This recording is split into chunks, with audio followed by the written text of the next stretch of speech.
This month we're going to be focusing on another new feature of GL Studio 4.0. This is the GLS 9-patch plugin. Now, we're going to go ahead and start right in, and I'm going to tell you a little bit about the 9-patch, show you how it works, and how we can set up a texture to work inside the 9-patch. The 9-patch, like everything else, came about because of a specific use case. The 9-patch was created to allow us to create bordered windows that could be resized and change their shape. I'm going to go ahead and demonstrate this really quickly, like why this would be a use case, by using a single GL polygon. Now inside this application in GL Studio that I have configured right now, I've already created two textures, and we'll be looking at these later when we actually go to talk about the 9-patch. We have our simple WinXP and our Windows 2000 textures. So I'm going to go ahead and apply one of these textures to our GL polygon. Notice I'm not using the 9-patch yet. We see this very simple texture.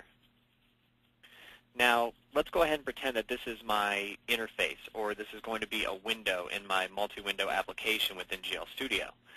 If I wanted to create windows that were of several different sizes and shapes, well, the logic would be simply just resize the window. But as we can see, we run into a problem here. Notice the top border constantly stretches and shrinks. This is especially noted on the top, but even on the left or on the sides, the bottom edge and the side edges, we notice this as well. So a single polygon is not actually useful to make this kind of a windowed configuration. What we would have to do is to create 4 polygons on each side, kind of something like this. So we have our 1 polygon for the left side. We would need a polygon for the right. And then we would need polygons also for the top and bottom. Something that would eventually take a shape that would resemble something like this. With that, we would have to apply our texture 4 times and then group this object together into a single object, and that would create our border, and then we can move and resize that border accordingly. Now, of course, this technique works, but it's also very time-consuming. So with that, we created the GLS 9-patch. I'll go ahead and keep the polygon up to show the original concept. And then as we start forming our 9-patch, we'll be able to see better exactly what is going to be taking shape. So here's our 9-patch. Currently, we don't have a texture applied to it. I'm going to go ahead and apply our same texture. And we'll notice right now we really don't see a whole lot of anything. In fact, we have a blue gradient in. I'm going to go ahead and explain exactly why that is. The GLS 9-patch needs a lot of extra parameters specified for it. The reason we're seeing this is because the bottom left corner of the texture and the top right corner of the texture have not been properly defined. In order to find out exactly what these values are, I'm going to go ahead and open up our texture in Photoshop. And we're going to take note of a few very important aspects of this texture. Notice inside Photoshop, I'm going to have our info window open. And the place that we're really going to want to focus on is our X and Y location. You can see as I move my crosshair through this particular, let me switch to a better tool for doing this. As I move through the texture, we can see that the information window updates to see exactly where I'm located. Notice the top left corner of the texture is 0, 0, and the bottom right corner of the texture is 63, 63. This texture has dimensions of course, 64 width and 64 height, and that's going to be very important to note. Also note the relative positions. The bottom left corner of the texture is actually located at an X of 0 and a Y of 63, and the top right is at 63, 0. This is going to be important as this is one of our parameters that we have to fill in. Now before we go back to GL Studio, I want to take note of a couple other things. The different borders, the size of the border is very important in pixels. For example, from here, the very bottom edge, to the top of that border looks like it is 4 pixels. The sides, I believe, are the same thing. And then we can get the top and bottom, I believe this is 30. See, it goes from 0 to 29. So yes, 30 pixels. So we have 30 on the top, 4 on the left, 4 on the right, 4 on the bottom. This is going to come into play a little bit later on, but I want us to go ahead and just take note of these now. So we're going to go back to the GL Studio. And the first thing we're going to do is, let me go ahead and group by class so we can see everything that's specific to the 9-patch. Go ahead and move my windows a little bit so we're focusing entirely on the 9-patch for the time being. And now, like I said, the first thing we need to do is set the bottom left and top right corners of the texture. So, once again, we have a 64 by 64 texture. We're starting from the top left being 0, 0. This would mean the bottom left corner of the texture would be at an x of 0 and a y of 63. So we go from 0 to 63. And then for the top right, we go 63, 0.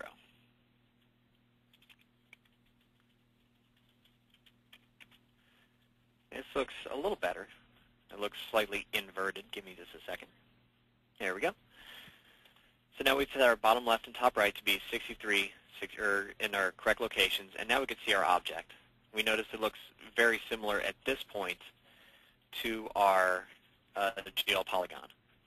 Of course, this is about to change, and this is where the 9 patch is really going to start coming in handy.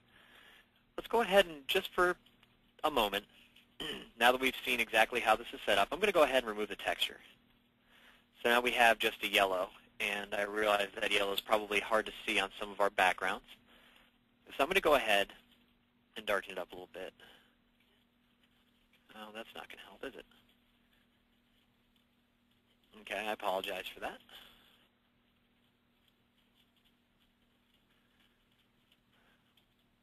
Let's do this. Let's make our window a little bit bigger. 150 by about 70. There we go. Okay, we can see that we can now see our borders. There is a yellow color on the outside of these borders, and that's going to come into play here in just a moment. So, the first thing we're going to do is we need to actually define what our top, left, right, and bottom edges are going to be. This is going to be the vertex edge. For the sake of argument, I'm going to go ahead and set a top vertex edge of, say, 10. Now, once again, very difficult to see, but there is now a yellow line. We've created a rectangle inside of our square that denotes where the top edge is located. This is going to be the top bar of our particular texture. So from here to here, we're going to want to fit into this space. For the left, right, and bottom, they were all the same size. So we'll go ahead and say that they are approximately, I guess, 3. So we see a smaller box set up for the bottom. That actually might be too big. Let's go ahead and make this 2. And we'll do the same thing for the left edge and the right edge.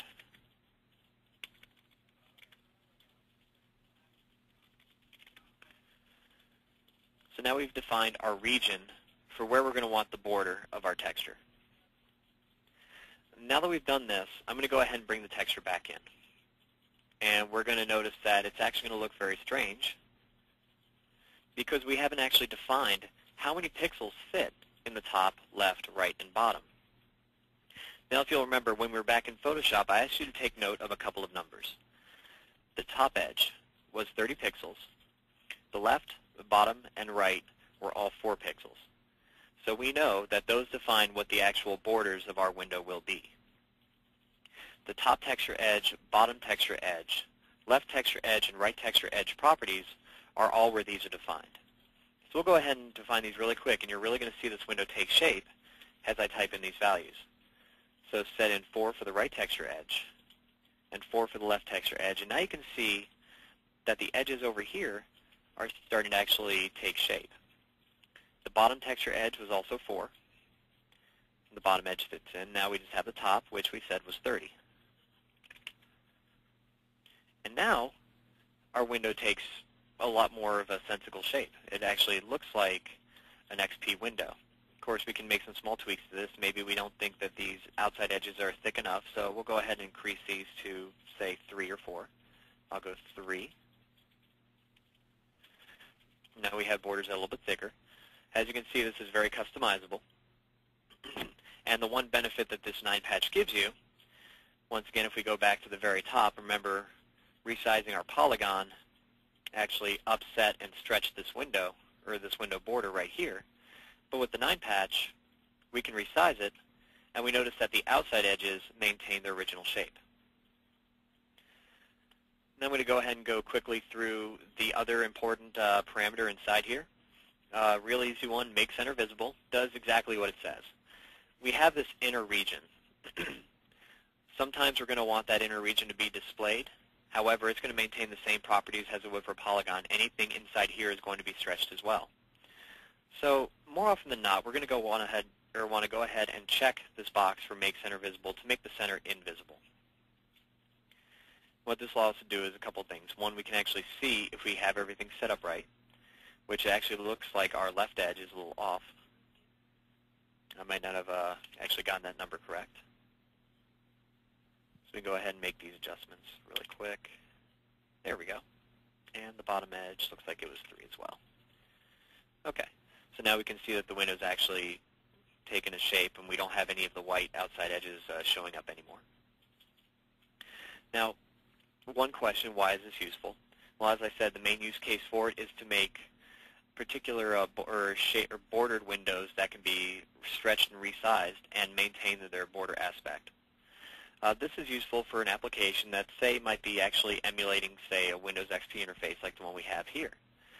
All I have to do here is take the window, and then my customizable page would actually render behind it on another polygon. I'll go ahead and draw that.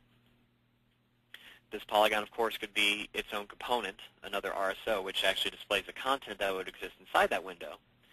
And then the two objects simply group together. Let's go ahead and apply fill color to that so we can actually see the outcome. So this is really quick. At this point, I'm going to go ahead and take just a few minutes and open up the floor for any questions. I notice we haven't had any thus far. If anyone has any questions, of course, feel free to interrupt me. This tech tip is actually all about educating you on some of the uses of some of our more exotic applications and plugins found inside GL Studio. So if you have any questions, please feel free to take the time now to ask them. One other thing I'll do before we close out. I mentioned that I have 2 textures here. I have my Windows XP texture, also my Windows 2000 texture. We can notice in Photoshop really quick if I open the second texture as well. Let me go ahead and navigate to it. I have my nice little Tech Tips demo folder, if I can find it.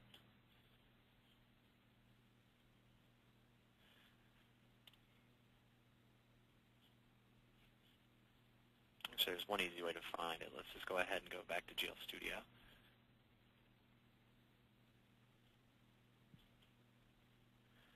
Let's see, according to the texture chooser, Webinar Tech Tips.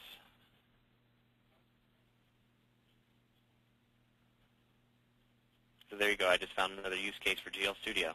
Help us find resources on our computer. Webinar Tech Tips, GLS9 patch, textures. Let's go and open up the Win2K window skin really quick. We'll set this over just a little bit to the right. Move this window up. This window back across. Zoom this up to 600 just like the old one. And the one thing we're going to see is that this window actually lines up exactly to this window. We have 30 pixels down. We have 3 across, 3 down, and 3 to the left. So what this means is by simply replacing the texture, since we have a similar texture that's laid out the same way, all I have to do is change up this texture. Well, actually, let's not apply the texture to the group. That's a common mistake. Let's apply the texture instead to the 9 patch. And we can see that in a quick step, I've now adapted a Win2K interface to my 9 patch.